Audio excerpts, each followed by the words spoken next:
Hello there, friend! My name is April San Pedro, and I'm a stationery designer. I'm a crafter and an artist here in the Philippines. And I love sharing my process and anything about stationery and journaling. I also do some watercolor tips that you can use for journaling or anything related with stationery and art materials. In this video, I would like to call it like a mid-year planner and journals, but it's already halfway the mid-year of 2024. But still, I want to share with you my mid-year planners and journals. But I would like to make different videos for each because I think the journals would take a little longer than the planner, because as you can see here, for the entire year, for the past few years, I've been using one planner setup. Not to be biased, but this is a very own stationery brand. So my stationery brand is called Artisan Paperie, and this planner is undated, called Blangko Undated Planner. So if you've been following along, which I'm gonna link also, I've shared how I've been using planners since I was college, and that was like very long time ago. And because of that, I was able to come up with a planner that has prompts that help me tremendously when it comes to writing down my to-do list, paying my bills, what else, remembering important dates. And then eventually I also added some journaling prompts, like looking back from the previous years and then looking forward to this coming year. Because of that, as much as I wanted to try other planners as well, I am actually quite satisfied and contented with the one I'm using right now, because the planner for me is really like a workhorse. It's like I put everything here, whether it's personal and work related, just so I don't need to bring lots of things. But for other notes, which I'm gonna share with you next time, I put that in a journal, so that's why it's gonna be a different video for that.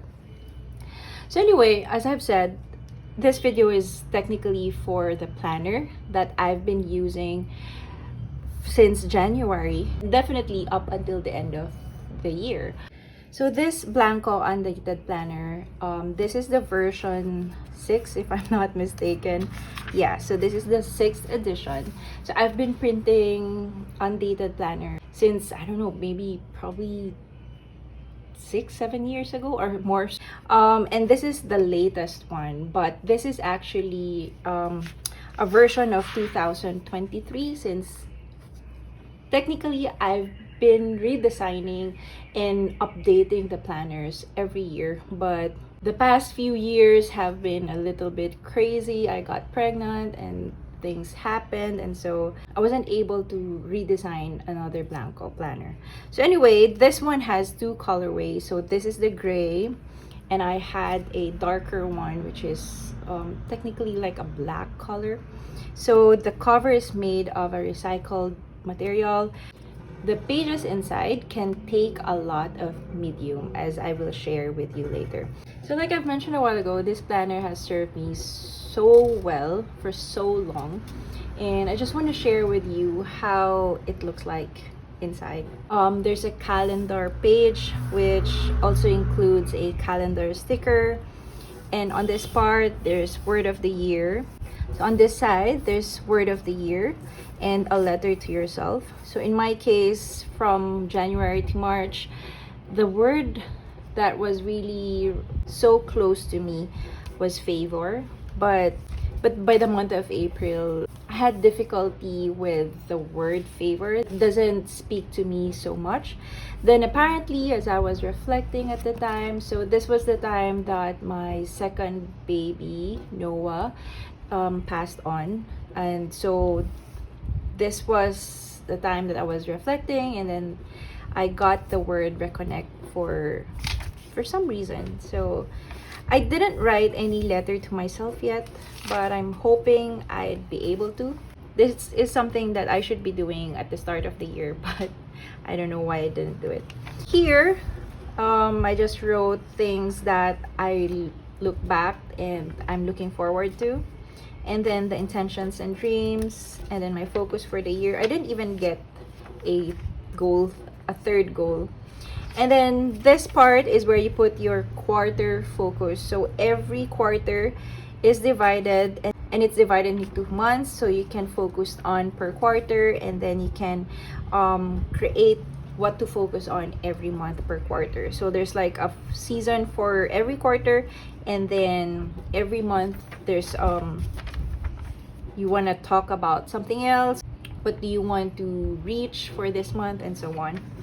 And this is year of the glance. I put here all the upcoming events, details, birthdays, anniversaries, holidays, and so on.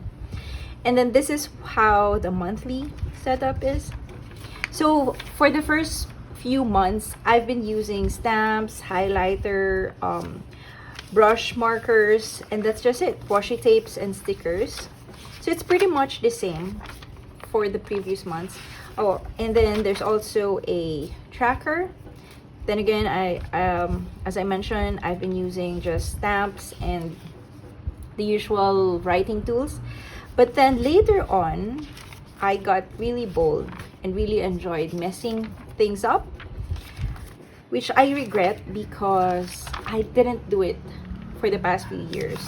So as you can see here, mid-year was actually just a bit thin because I used stickers, not so much chunk ephemerals, except for the photos that I added.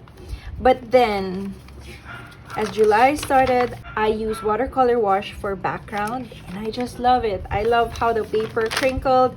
I love how it looks like this. Like the paper is so crumpled looking. So I just love that. And then I still add some photos. And then here I got really wild. So I added more watercolor. I let my son write anything, which funny though, I did not realize he would do such thing, but I still love it. And he did the same thing here, but I just told him to leave some space, and he did. The funny thing though, even though I was so surprised to see these things that he did, he wrote something like this, and that was something really sweet. So yeah, I continued adding more watercolor for the month of August, except on this part, but I am still gonna do the same thing up until the end. And I also added some pressed flowers here that I used an adhesive tape just to stick the pressed flower here. So yeah, it's pretty much that.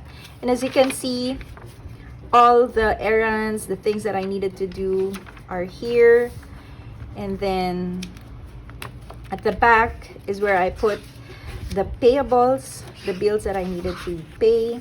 And it's actually so helpful because I was able to track them every month if I was able to pay on this and that. So anyway, and then on the sides, I have a letter from my husband, and then here some scratch. Supposedly I wanna place this. I got this from my Hobonichi weeks, and since I know my Hobonichi weeks will stay in the house or in my room, so I wouldn't need any pocket. So I thought of using this here. Like I was thinking of adding it here maybe, but I don't know why I didn't do it yet. But I will maybe, because I'm planning to do something on the cover as well as and then I will continue to do watercolor wash, which I had a tutorial just in case you're curious. And like I said, this planner can handle so much medium watercolor, which is technically the most difficult one to use on a planner or on a paper, because it will make your paper wet and probably will have lots of fiber, but this one can handle it. Gouache, acrylic, it's so easy because those medium can handle any kind of paper. Fountain pen as well. So mostly here I've been using fountain pen. So yeah, it can handle so many things. So there you go. It's a very quick, I think it kind of looked like a flip through of my planner. So this has been my planner since January, actually even for the previous years. So yeah, just like I said, as much as I wanted to try different planners, because there's so many nice planners out there that I really want to try, but apparently I am so contented with this, and I don't want to carry so many journals, so many planners with me when I'm away, because journal itself is like, if you'll see the journal video, then probably understand one planner is good enough. So I enjoy watching mid-year planners and journal videos of other creative people. So it makes me peep to the world that they have. I hope this video serves you the same way that it got you inspired to keep going with your planners or with your journals, because there is really something different when you write things down, whether it's your errands, whether it's anything, whether it's an idea or a thought or payables or anything. So I hope this inspires you to keep on writing, whether it's an Undated planner, whether you're using a nice brand or just an ordinary notebook that you can find in your school supply. That is definitely fine. So thank you so much for watching up until the end, and I'll see you again on my next video. Bye, friends.